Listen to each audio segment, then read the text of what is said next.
Watch this.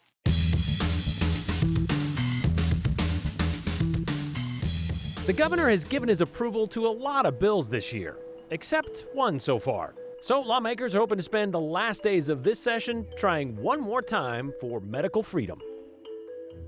And nothing better than waiting till the near end to take up a complicated bill. But that's what's happening with urban renewal and property taxes and how to get rid of them. April showers may bring May flowers, but you know what? April 1st, that brings foolish fun. Today, the only day we're going to bring you some fake news. There's just been one veto by Governor Little this legislative session, which is interesting since of the 691 bills introduced this year, the most in the last 5 years, by the way, 256 have been sent to the governor, and so far he signed all but 22 of them. Over the weekend, the lone veto was the medical freedom bill, and we expected to see some sort of veto override vote at some point this week. But instead, we saw 2 new medical bills brought forward. By the end of today, we're down to just one. Joe Paris takes a look at why Governor Little vetoed that first one and whether the second one is good enough to get his signature. Working on the weekend, Governor Brad Little vetoed the Idaho Medical Freedom Act, legislation that looked to prohibit mandated medical interventions across Idaho, preventing businesses, schools, and the government from requiring things like vaccines, masks, or other medical treatments as conditions to participate. It's that time of year we start doing the back and forth and try to find paths forward to get us out of this building. House Speaker Mike Moyle is at the helm of navigating solutions. The fix on the Medical Freedom Act, a very popular bill in the House, comes in the form of new legislation instead of a veto attempt. It just fixes the concerns that the governor had. Moyle is a sponsor on the newly printed House Bill 472, a tailored fix in response to Governor Little's concern that the original bill removed parents' freedom to ensure their children stay healthy at school because he believed it jeopardized the ability of schools to send some sick students home, students with highly contagious conditions. In the proposal, schools wouldn't have been able to enforce vaccine or treatment requirements for anything, teachers or students. The latest version specifically changes that. Well, I think everybody wants local control, and I don't think the original bill said they couldn't send them home. It just said they couldn't make them get a specific treatment for whatever was wrong. So the local control was there before to send them home, but it just took away the locals to tell them they had to use this product or that for whatever the problem was. With the fix written, supporters are optimistic it'll soon clear the House and Senate again. But it's wait and see. Many lawmakers won't look to adjourn for the year until the idea clears the governor's desk. A temperature on wrapping up? Because you hear from the members as they're coming out, some of them are like, well, they all want to go home. You saw before you came in my office, I was out there with a group of legislators. We're going through some of the things that need to happen and what we need to do, and it was interesting listening to some of their comments. And I think they understand that some of this stuff has to pass and some of it doesn't. And it's finding that balance and getting the right ones passed and through that get us out of here. There are still a load of budgets to take on, and Moyle is no stranger to late session politics. A session lawmakers seem ready to finish ASAP. There's a balance, and it takes time to, politics, it doesn't happen overnight. I wish it did. It's like on the farm, man. You got to probably go fix it. But in politics, there's 105 and a governor, and you just got to, it takes time to move the boat. I know the golden question at the State House today is when do we wrap it up? And Brian, it was interesting as the House was adjourning for the day, we were standing outside the chambers. Almost every lawmaker that came up towards us or even looked in our direction was like, yeah, let's wrap this up. So you heard the speaker talk about things that need to get done, things that don't need to get done. In terms of policy bills, those don't need to get done. The only things that lawmakers are obligated to do is budgets. And there are still dozens of budgets that need to get approved and voted on out there. As recently as today, though, we have still seen lawmakers voting down some budgets. But the speaker tells me that he has been happy with a lot of budgets coming onto the floor because they have been cut down from previous years and previous versions. Okay, not the longest session by days, but we're looking at the total of bills and resolutions, more than 1,000 so far this session. 1,003, and they still have time for more. Yeah, and that was as of Friday. Who knows? That doesn't count for today. All right, thank you very much, At least a few more today. There you go. All right, you ever wonder how Chobani Yogurt or Albertsons or even Big Micron out there at the southeastern part of Boise ended up in the neighborhood that they're in? Well, urban renewal districts likely played a role in that. These special taxing districts helped fund roads, water lines, other infrastructure projects that allow something like that to be built there. Cities form these districts and they appoint commissioners to decide, well, how the money's going to be spent and how it's best used. The money comes from the increases in property tax value within that specific district. But lawmakers are kind of wanting to reshape the process on how all of this works. And Aspen, you kind of looked into this bill, which you have found out it's not so easy. Yeah, it's a 30-page bill, but specifically it looks at how these districts can be dissolved and who can get out from under them. Right now, there are no guidelines for what happens when a city wants to dissolve an urban renewal district. So lawmakers are working to address that with House Bill 436. It addresses three main concerns. First, it establishes a formal process to start conversations between a city and an urban renewal district when the city wants to dissolve the district. Currently, dissolving districts aren't new. Cities can do this already. This just gets everyone on the same page when doing so. So it's not done abruptly. Secondly, and most arguably or notably, the bill allows fire and ambulance districts to opt out of these districts. Fire districts still must provide services to these areas as they develop and property values rise, but they only receive tax revenue based on the original base value, not the increased value. Fire districts cannot opt out if the district still owes money to any project in the district. But once the projects are seen through, fire districts could leave. Whenever a new district is created, the bill also gives fire districts now the option to be a part of an urban renewal district if they want to. This is a move Nampa's fire chief, who is also president of the Fire Chiefs Association for Idaho, stands behind. The majority of us are solely reliant on property tax. So when an urban renewal district is formed and we're thrown into that collective for 20 years, that tax increment for us can be significant in the abilities of our budgets to perform what we need to do in serving those new populations. Fire Chief Carpenter says this is a move that will better set up fire districts in the future.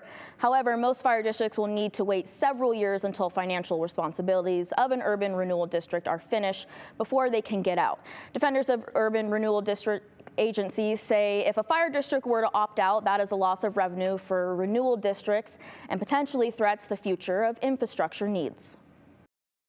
The loss of fire districts, and that is just another chip at the amount of revenue that you can generate in order to put in the sewer and the water and the utilities that these companies need to come to town. Okay, so this third part, this is something that everyone seemed to agree on, and that lets districts with a single taxpayer, so for an example, like one containing Chobani and Twin Falls, for one time only, they can extend their urban renewal funding for 20 additional years when expanding. This lets cities fund critical infrastructure improvements through bonds that get repaid by the company's increased property tax revenue generated within the district. So, Brian, lots of things I just threw at you, multiple things this bill is trying to do, but really lawmakers feel it's time to crack down on these districts and kind of figure out how to best regulate them. Okay, so forward. Speaking of time and all the things you just told us and walked us through, was there any concern about bringing such a complicated bill up this late in the session? Yep, that definitely was brought up. Concerns about the length, what it's trying to do, how many things it's trying to do with very limited time. They considered maybe sending it to the amending order or looking at different options, but it's going to move forward. Okay, and if it doesn't move all the way forward, there's a chance we'll see it back next year. All right, thank you very much, Aspen. Oh, no, there's more legislative stuff to talk about, and probably till, well, at least they go home. Who knows when that's going to be? Maybe this week, we can hope. Abby Wilt's going to tell us more about bills that we've been following this session in today's 411. The latest diversity, equity, and inclusion bill is moving a lot quicker than the first one. That never got a hearing. Senate Bill 1198 prohibits higher education institutions from maintaining diversity, equity, and inclusion offices, employing DEI officers, or requiring students to take courses related to DEI concepts. The bill defines DEI as targeting programs based on concepts like unconscious bias, microaggressions, and structural equity, which it links to what it calls critical theory. Universities would need to submit annual compliance reports to the Senate and House Education Committees and the Attorney General. The bill passed the full Senate yesterday and heads to a House committee. I've seen this once. It wasn't a better idea when it came back to us. It wasn't a good idea in the first place. We're saying that one family should be celebrated and another shouldn't. To recognize an ideal doesn't denigrate those in less than ideal situations. With that, the resolution for Traditional Family Values Month was adopted. Now, the month between Mother's Day and Father's Day will recognize families with natural female mother and male father children and extended family. House Bill 471 was printed today. Yep, they're still introducing bills. It aims to make the Highway District Commissioner elected in the same way as other county officials. This means the races would be partisan and require the commissioner to live in the district they represent. So why does this matter? Because this would be the beginning of making all local elections partisan, like mayoral races. The bill now awaits a full hearing in the House.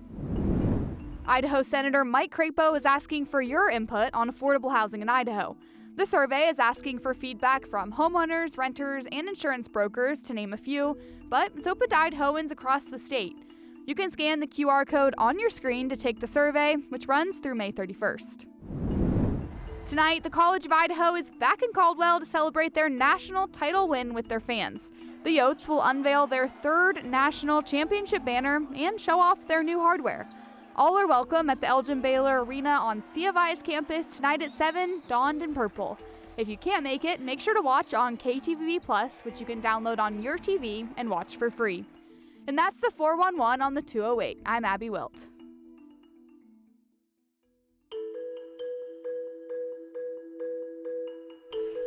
Okay, so what's a good way to tease a story about cow sperm? How about we just say cow sperm? Yeah, you heard us. And what's a good way to ask for anything that you consider so Idaho? We'd love to hear your ideas. Just text them to us at 208-321-5614. Just don't forget to include your name and the hashtag #the208. That way we know it's for us.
Well, the Stork's got nothing on this. Do you know the road to growing an Idaho dairy is paved with semen deliveries?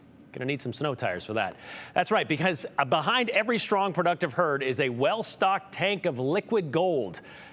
Liquid gold. Gen X runs their business on breeding, and as Hunter Funk explains, they're powering Idaho's dairy industry. Hunter, please tell me more. I will, and I'm going to try and hold it together here because that was funny. Okay, yes, like an office needs someone to stock the printer paper, maybe even a janitor to clean the bathrooms. There's a lot of different jobs behind the ice cream, pint, cheese, or that gallon of milk that you find at the grocery store. And one of them is bringing semen to dairies. The reason for this is easy to understand. It helps grow the dairies. Whitney Sandberg does the genetic consulting with several Idaho dairies for Gen X. Her focus is finding the best kind of breed for each dairy so the producers have the strongest and healthiest herd. Then once they pick the breed of their cow, the strong swimmers are off to the race. By doing this, it's actually healthier for the cows, and they're able to get more females than males as calves. This helps keep the herd numbers high, so dairies can keep up with the demand of producing milk.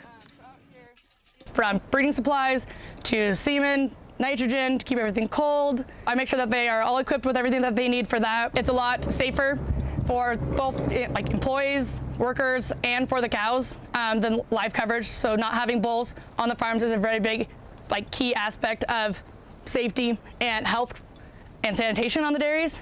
There's so many random things that people don't think about on a daily basis of like what goes in to getting that jug of milk like at the store, or like going and getting an ice cream cone. Like nobody, like you don't think about every little tiny aspect. Now it may be an odd job, but one that's critical.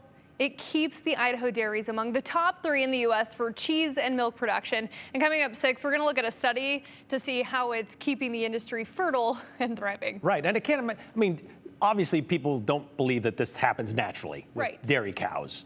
Like this has to happen artificially. Right, because if you do that, right, you're going to get male, male, male, and then Right. you can't run a dairy. Exactly. Exactly. All right, looking forward to that. All right, thanks, Hunter. Is the airport getting a giant potato? Is Jerome PD changing their uniforms? Did Bogus get a fresh foot of snow the 1st of April? One of those actually happened. We'll see if you fools can figure it out. Or maybe you could just figure out how to join the 208 conversation. If you're new here, just send us a text message to the number on your screen, 208-321-5614. You can talk to us about anything we've talked about today or what you want us to talk about tomorrow. Don't forget, include your name and the hashtag the 208. Also, keep them clean, concise, and clever, so you got a shot at seeing yours at the end of the show.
Good news.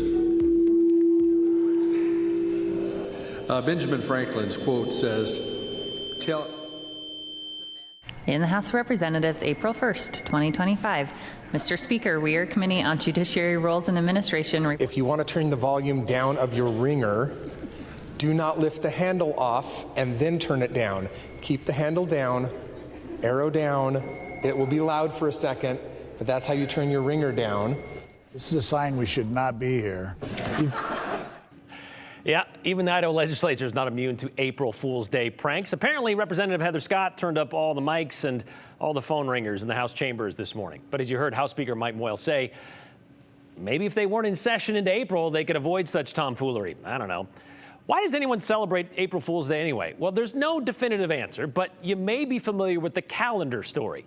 Legend has it, back in the 1580s, France switched over from the Julian to the Gregorian calendar, which moved the first day of the new year from April 1st to January 1st. But back then, without the internet, word didn't get around fast enough. And those who didn't know about the change, they continued to celebrate the new year on April 1st and thus became known as April Fools.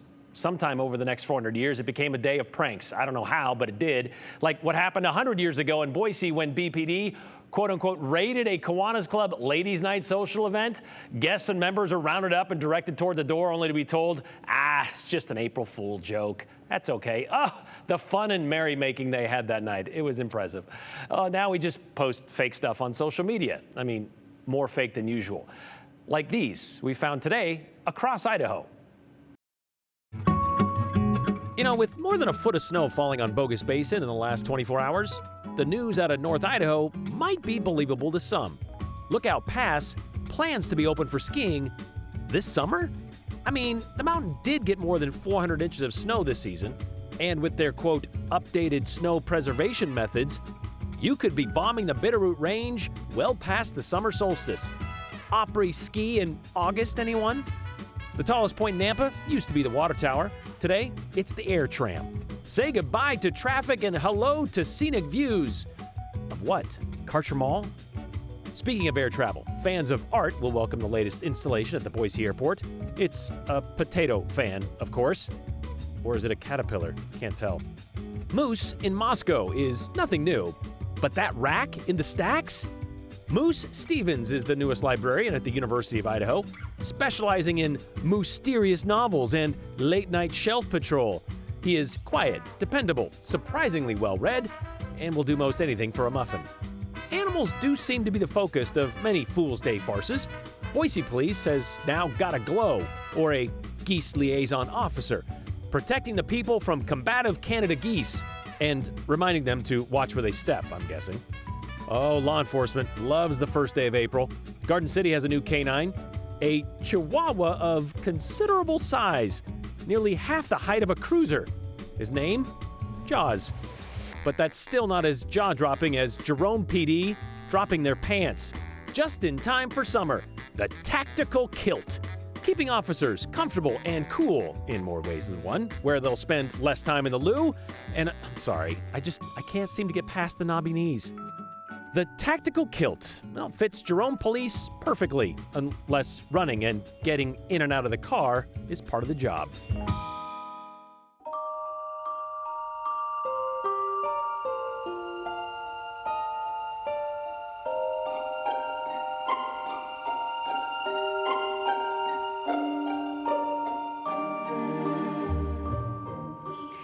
Yeah, Mother Nature's certainly playing her own April Fool's joke on our mountain locations. Some of you woke up to 6 to 8 inches of fresh snowfall. I will admit we did not see that much coming overnight, but again, Mother Nature sometimes has a mind of her own. And while April is our first full month of the spring season, joke's on us with that winter weather that we saw early this morning. You can see on our Boise webcam here, our Skycam 7, that snow line has come down pretty far. It was all the way down to the foothills earlier this morning, but warming temperatures have caused some melting of snow. We're seeing some overcast skies in McCall, some sunshine breaking through in the Magic Valley. Temperatures in the mid to upper 40s for the lower elevations right now. We're in the 30s up in the mountains. Still a pretty active day out there. This is a rinse and repeat from yesterday and a pattern we will continue into tomorrow. Snow around Sun Valley, mostly dry along the I-84 corridor, but plenty of storm clouds brewing out there. So a good afternoon to go out and do some weather watching if you like seeing those big thunderheads build up. We have a lot of those happening. We've had some light hail and rain across the Boise area earlier today.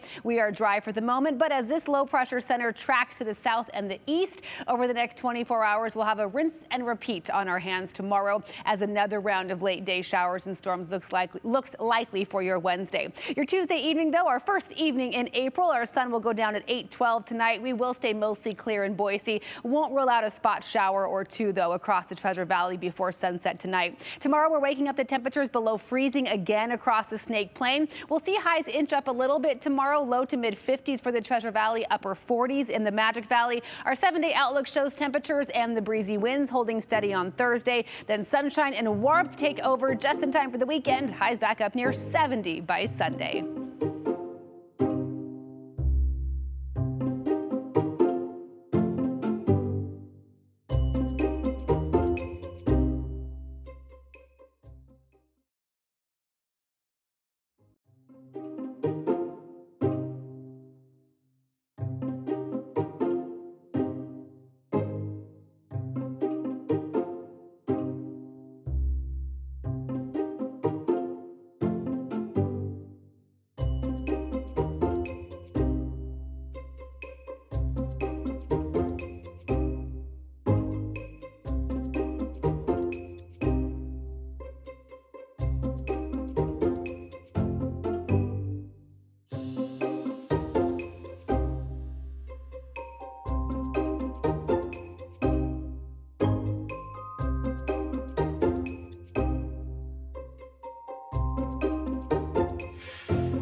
All right, welcome back. Let's get to your comments today. Randy has a question, or just has a comment, I should say. So Idaho, 1,000 bills from the legislature. Now, this includes not just bills, but also resolutions that don't really become law, but are just kind of something to say.